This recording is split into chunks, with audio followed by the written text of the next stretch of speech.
They're asking me for a little extra information here. There we go.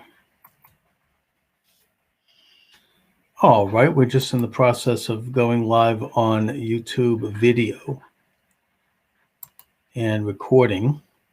I try to have all my bases covered here. Okay. So, all right, here we go.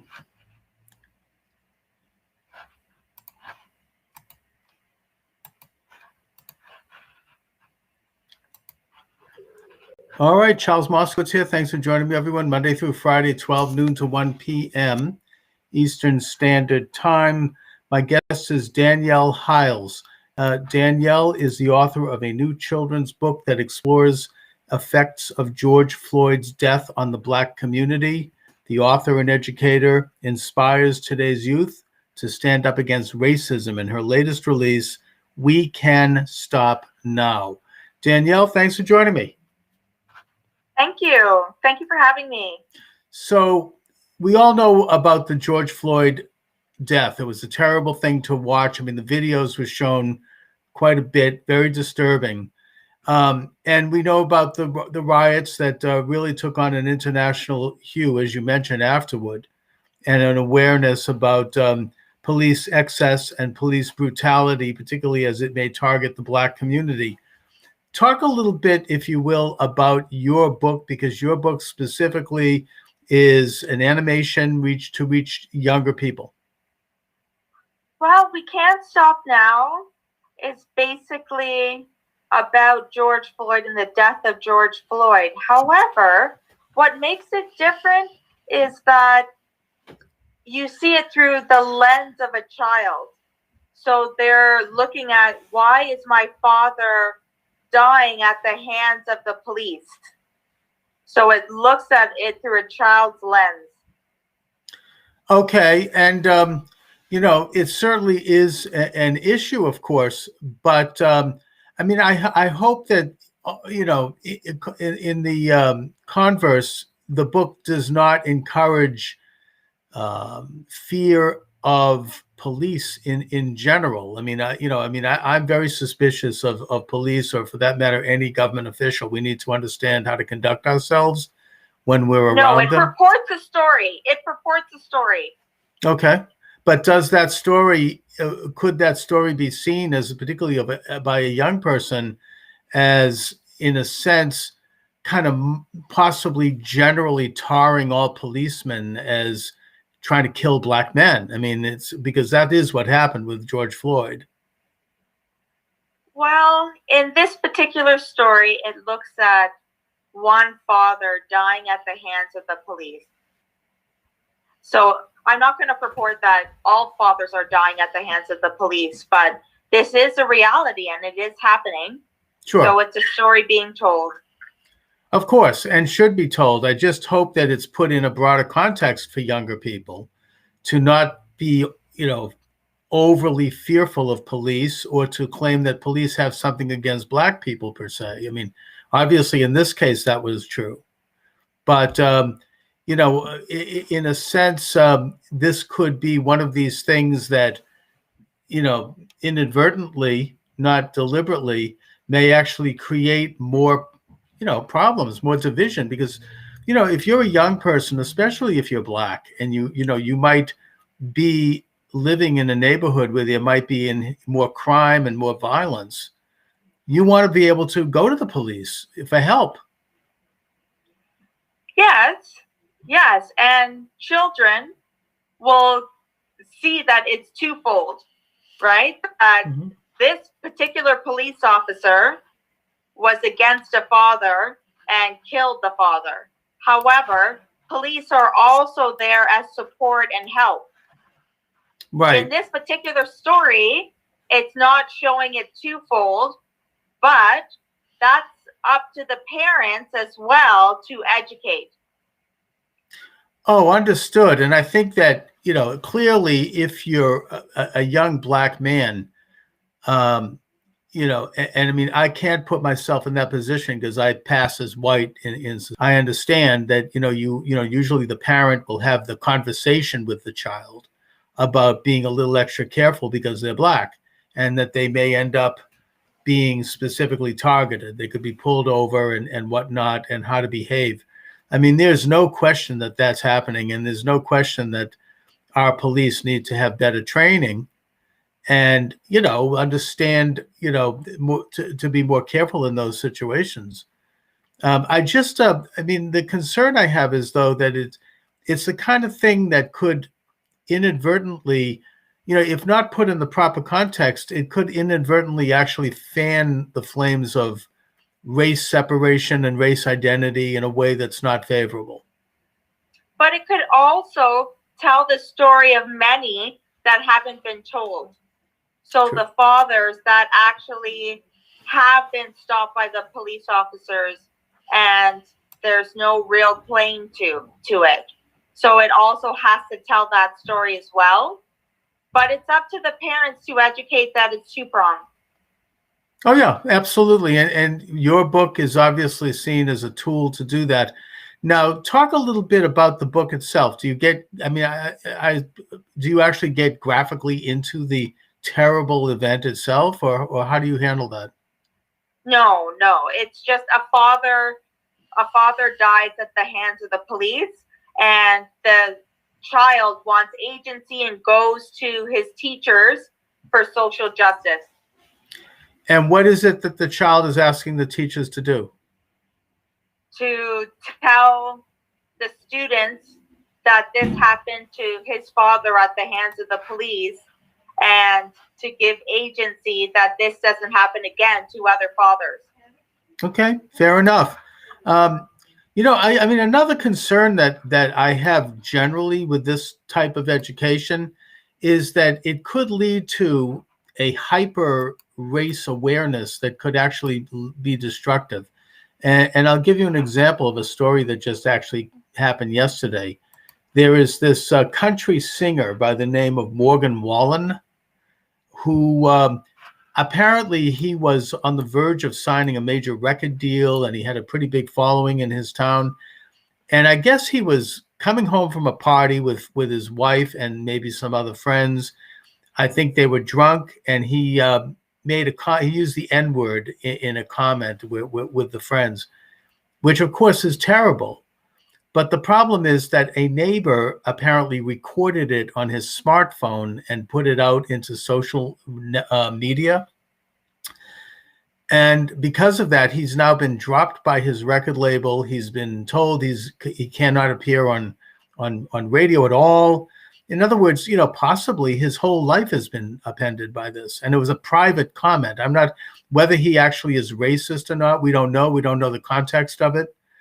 But either way, it wasn't something that he was, doing publicly. And my fear is that this kind of hyper awareness could lead to this sort of almost spying on people and snitching on people, and kind of like trying to prove that someone might have said something racist.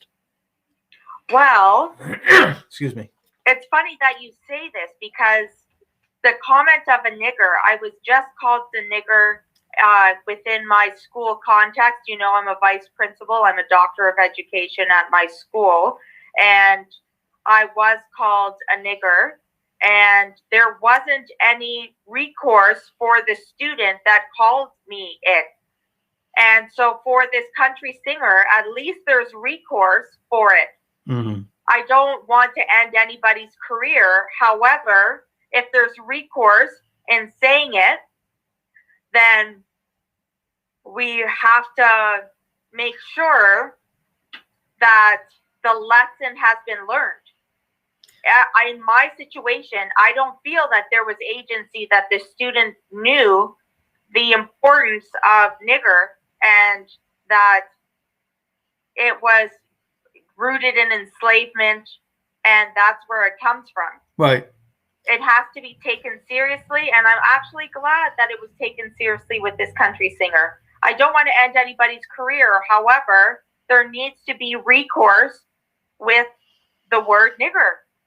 Okay, first of all, Danielle, I should mention to my YouTube algorithm people that you happen to be Black, so you're using that word as a Black person. Otherwise, I could lose my show. but if that word is, I'm using it as a Black person because it's happened to me. I understand, and rightfully, I'm only mentioning that because in these times, doing a YouTube program and doing a program on a live stream, I could be canceled if that word is heard on my show, whether I say it or not. Just the fact that the word has been pronounced on the program, that could be picked up electronically. And if that happens, I could have everything wiped out. And, I've been working on this program for many years. I have over 700 interviews with a lot of professors and intellectuals on all sides of a political equation. And all of that could be completely purged if that. Oh, we wouldn't want that. Well, that's why I'm saying I'm a little nervous now that you use that word, because now. Oh, I'm sorry. No, that's sorry. okay. I didn't mean that. Not at all. I just want you to know what's going on right now. In a way, it's indicative of the bigger picture here, in that anybody that says something like that, or something even more broadly that is not politically correct, they can be destroyed. They can be removed from the public discourse over that. And now that you've said it, I'm worrying. I might find out that tomorrow morning I'll turn on my YouTube channel and find out that it's been canceled. Everything has been taken down. And I say this only because to illustrate the fact that this is what's happening. The pendulum has swung so far that it's almost like everybody's under a microscope now. Now, as far as the use of that word, I agree with you. There has to be, younger people especially have to be taught the historical context of that. That was a word of enslavement. It is a word of oppression. There's no question about that. Yeah. But I think that generally speaking, in polite society today, people do not use that word, haven't since the 1960s. I'm really surprised that a young student of yours actually said that to you. That, first of all, putting aside the fact that that's a major discipline problem to call a teacher any name. Yeah. To me, that's something that, at the same time, now that you've mentioned it, there are increasing numbers of cases where an event like that becomes almost like a crime. All of a sudden people are called in. We had a local high school here in my town of Boston where, you had the federal government come in and start investigating, and the state investigated, with 3 investigations going on at the same time, when in fact the issue was really a matter of lack of education and lack of discipline that could have been and should have been handled internally by the school, where the young person would be brought in and essentially scolded in a constructive way and warned not to do it again, but yet done so, in a context that they understand, not to be punitive, but this is wrong, and not turn it into this, thing where all of a sudden it's in the front page of newspapers. Yes, there was no recourse, and I'm the vice principal, and there was no recourse. Really? There was no recourse from my principal. So this young student that called you that name, they simply were able to go on and get away with that? That's right. And that's terrible. I was not happy about it, and I brought it higher. So. Okay. I hope that the solution to that is somewhat in the median end, in the middle, in that, the young person can be instructed not to do that again, and can be put on notice, but yet it doesn't become like, a federal case, because if we're going to have that, then that actually can be quite it have the opposite effect. It can turn someone angry and create real resentments. Yes. So, but anyways, I'm just I'm responding only because the politics of our times here in the United States, at least, probably Canada, I know you're Canadian, is such that these charges can be brought up against anybody that doesn't agree with the political establishment. No matter who you are. And that the political establishment, on the other hand, people who do sometimes embrace these terrible ideas, it's kind of like there's a blind eye turned to that. We could take a look at right now in our own government. Yes. So, while I congratulate you for putting together this book, I would simply add the caveat that we hope that genuine lessons about, the wrongness of racism doesn't turn into a political football where it can be used as a weapon, because that's not going to actually reduce racism in this country and in this world. No, we want it to be a teaching tool. Good. That's the goal. This book is a teaching tool for children, hopefully, to understand racism, to understand how our parents deal with racism and how we deal with racism, and to have agency in their school to go to their teachers if they ever experience it. Well, those are all noble ideas, and I laud you for that. So, thank you. You're welcome.